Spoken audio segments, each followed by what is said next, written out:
can't be, but I am because I'm jealous because I'm a human being. And you want the same for... And I'm a competitor. I want my people to rise up like the Jewish people. I'm a competitor. I feel that if I am not the leader, I'm one of the strongest, most vocal leaders. And I feel Lauren is a leader. I feel like there's multiple people that are leaders in this community, right? And I'm jealous of the Jewish community. I'm jealous of how the fact that they do not abort their people. I'm jealous of how the fact... So why not say that as opposed to saying... It's coming now. Let me say it, bro. It's coming now. It's coming now. Let me say it. You have to get to it. I'm jealous. I'm jealous of the fact of how they don't abort their babies. I'm jealous of the fact of how they stay with their wives. I'm jealous of the fact of how they do business together. I'm jealous of the fact of how they read their contracts and understand their contracts. I'm jealous of the way Jewish people do business. And I'm jealous not just for me, but for our entire culture. What up, though? You already know how I go. Smash, like, subscribe, comment. I don't care what your comment is. As long as you comment, you dig. It's your Big Five coming at you with another one, man. Thank y'all for the support. I appreciate y'all. I tell y'all this every time. I know y'all tired of hearing it. Man, hey, look. Go add me on that gram or go add me on that Facebook.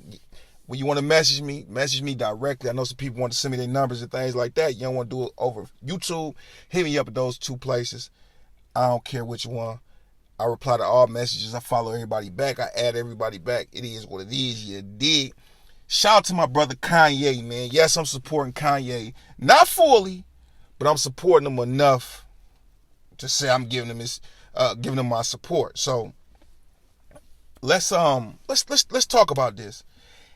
Ye is one of the most vocal people ever, and we definitely need that, man. He be teetering a fine line that I don't think people understand. I think he do a great job of expressing himself, but not in detail. You know what I'm saying? So y'all be getting confused. Like, if you see the Nore interview, which Nore, you a sucker for taking down that interview. You a real sucker. You know, you couldn't even formulate a good question, political wise, social wise, whatever wise. You couldn't even really formulate one. I guess you get too drunk. I like his show. Nore do a good job because he messy. He a rapper. He got some respect, and he a real one. So he can ask the questions other people can't ask, but I think you're a real sucker. He did your platform a huge justice. He gave you two of your biggest interviews within, I think, a year's time. He came to you to talk, and you going to sell the brother out like that? Oh, because they getting on you. The Democrats getting on you. The left getting on you. Because, us as black people, we feel like because we black, we got to be Democrats. Like it's not another way of thinking. Like it's not a more logical way of thought out there. You don't have to identify with any party, but we feel we got to fit in somewhere. Wherever the rest of the black people at, whatever else that they saying, we got to say.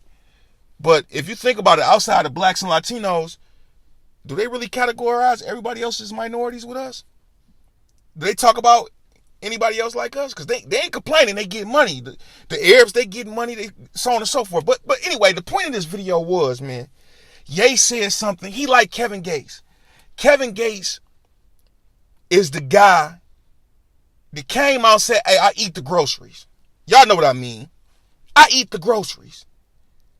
And when he said that, it allowed me to be like, damn, this popular rapper, this rich man, this got his own. I don't feel so bad saying I eat the groceries. This back in 2000 and I think 11 when I started. But now I can say it out loud, and now nobody else scared to say it. There's songs about everything because Gates said it. Gates said it. Thank you, Gates. You allowed me to come out with that because I didn't want to tell nobody. I mean, I'm from a neighborhood where you get made fun of for doing your thing with a girl, down in that way, that area. You know what I'm saying? Got to keep it a little bit clean for y'all, but y'all get what I'm saying. If you live this, you get what I'm saying. Ye said something very, very, very prolific, man. He said, I'm jealous that they don't abort their babies. I'm jealous the way they understand contracts. I'm jealous the way they understand business. I'm jealous the way they don't lead their wives. Thank you for saying that. Now I can say it. Now I can express this in a way where it don't seem so racist when I say it, because, I had some people on TikTok. That's my more political platform, even though I've been intertwining the true crime and prison stuff with it. But a majority of those 13,000 followers I got on TikTok, 52% of them are women. And out of those 52%, if you look at the analytics, I think like 41% of them are Caucasian. And like 46% of them, of the males are Caucasian. Middle class America. So, you know, whatever the case may be. But people got on me, and I said, that might seem a little bit racist, what you said about the Arabs. And you know why I said the comments that I said about the Arabs? First, it's true. First, it's definitely true. But it's because I'm jealous. If you look at my Instagram, you see the two Arab women I upload the pictures with all the time and the one Chaldean girl I'm always with. When I look at their family getting together, we sitting around the barbecue pit, and the lead father, the elder statesman, he get the first bit on the food, and he break it up. He wash his hands, and he break up the food between all of us, and we just eat out his hand. Or he make each one of our plates. I'm jealous we don't do that. I'm jealous. My friend Dahlia's brother, 18 with a 750 credit score. I'm jealous. My parents didn't teach me nothing about financial literacy. They taught me to go to school, get an education, get in debt. Well, they ain't say that, get in debt, but this is basically what they're telling you. Go to school, get an education, get in debt, get a job, work for somebody the rest of your life, have to request time off, have to make excuses if you come to work, have to rush out the house, speed, risk your life if you late. That's what they taught me, the old traditional stuff. That's all they taught me. 18. Got him a 745 at first. Now he in a 2020 Benz. I'm about to inherit a gas station. His family only been over here 12 years. They got 3 gas stations, 4 liquor stores, own a shopping complex, 1 grocery store. I'm jealous. Or they kids stay in their household so they 25, 30, 40 years. Whenever they get married, that's when they can move out. Long as you contributing and doing what Papa say, being respectful, being kind, handling your duties in the household, you get to stay with Papa. My father was never around. Now, that might be partly due to my mother, too, but I don't know the full story. But why should I even have to wonder the full story? Why? I'm jealous of those people. Now, when I did make the comments about, well, you know, they only hire their own, which is cool. I understand that. But then you got somebody stocking the stores or doing security for $5 an hour. Or they stock the store for 3 hours and clean up sweet. They work an 8-hour day and they pay them a bottle with Nikolai. Cost $5. $7 for a fifth of it. $8, man. Now, I don't like the way they treat the community, but nevertheless, I mean, we not empowered to do it. How's Detroit? I think it's Detroit like 87, 85, 86%, or we're going to say 80. I believe it was 80. 80% African American, right? But we on the minority end of the spectrum when it comes to business. He absolutely right. He's jealous. I'm jealous. Now, I will say this. He is horrible at expressing himself. Excuse me. He's good at expressing himself, but he's bad at expressing himself in detail. Like at the end of the interview when he said, you know, Nore, I said white lives matter because they do. That doesn't mean black lives doesn't matter. And Nore said, okay, I get it.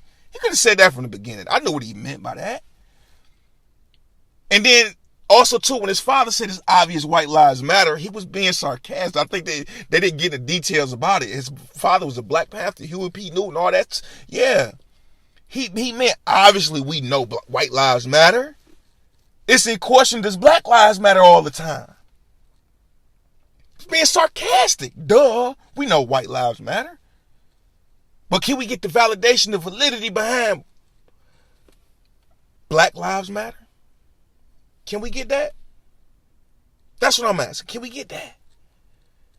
And the fact that we got to beg and claw for it is crazy. Absolutely crazy. But he gave me an avenue to express myself and say without, I'm jealous of the Arab community. I'm jealous of the Jewish community myself. I'm jealous. I don't hate y'all. I'm jealous. Y'all doing what y'all supposed to do. Right? But I just wish we get to a point in life where it's not so much about what race you are, what religion you are. Are you human? Do you believe everybody should have at least 2 meals a night? Do you believe in not being a bigot? Do you believe in not categorizing people? Are we humane? That's what I want to know. Can we get to that point in life, man? Can we get to that point in life? I had to pull over while I'm at the gas station to give y'all this, man. I couldn't wait to speak on it and to get it out while it was on my mind fresh and I was adamant about it. Ye got a point. I am jealous, and he is jealous. Far as all that, you can't blame every Jew, man. You know, you look up every civil rights movement, it's some of everybody out there. Now, systematically as a people, have they capitalized off us? Yes, they have. Have they done anything to help the community? I mean, I guess putting the music on a bigger, broader scale. But at what point in time are we going to come say, hey, we making the majority of the music. We making the majority of the culture. We got people buying Balenciaga, Gucci, Louis Vuitton. You got Floyd. Oh, even though they did blackface, I'ma still buy it. We that influential to captivate people to buy these expensive products. Like, why would you? I can't imagine a fathom spending $2,000 on a scarf. Maybe one day I will when I got the type of money to do that. But I mean, as of now, I couldn't even see myself with money spending $2,000 scarf because I go to the club in a $60 outfit and maybe a $80, $90 pair of shoes on. I leave with better girls than some of the guys with the chains on and Gucci and Louis, you dig? But we just influential. When is it going to be a time where we say, hey, look, we're going to do our own record labels, our own deals, we're going to get our own radio stations, so on and so forth. But commend the brother Ye for getting on that tip far as the banking system he was talking about. It's a good interview. Somebody got it up. I'm going to tag him in it. Somebody got the whole interview up. But Nore, you a real sucker for taking down that video, man. You a sucker. It's called freedom of speech. And y'all, they be so on the left and so democratic about stuff, man. Y'all don't want people to express themselves. You Whack 100 is absolutely right. Homie, you ask the questions, so how he answer them, it's how he answer them. You ain't gonna see CNN take a video down or Fox News take a video down, the real big media outlets, because they just asking the questions. How many interviews you seen Gayle King take down during her career? She been at this 30, 40 years. How many interviews you seen her take down? She just asking the questions and you answering them. Excuse me, the guest is answering them. Come on, man. You're supposed to be this street dude, and you're not even like super political. You just move with the masses of what everybody else say. Nore really don't have no real sophisticated opinion on nothing. He never dropped no statistics and none of that stuff. You just get drunk, you ask questions, and yes, it's hype. I think Ye should have went to the $1 Million Worth of Game podcast, dog, because they would have sat down and had a real conversation with him. They would have had a real conversation with him. Wallow, very smart. Anybody do 20 years, bro, you picked up a lot of knowledge. You honed some skill that you got, and you became the greatest at it. Trust me, when you've been locked down 20 years, 10 years, 15 years, prison filled with some of the smartest people you'll ever meet, the people with the most ingenuity ever. The sucker Nore gonna take it down. And shout out to DJ FNN. You finally talk. Is because he usually just sit there and just piggyback up. Like, why is he there sometimes? But you know, I grew used to him. I don't understand it, man. But Drink Champs, y'all some suckers for that, man. Peace and blessings be upon y'all, man. Big old 5, man. Make sure y'all smash like, comment, and subscribe, man. Out.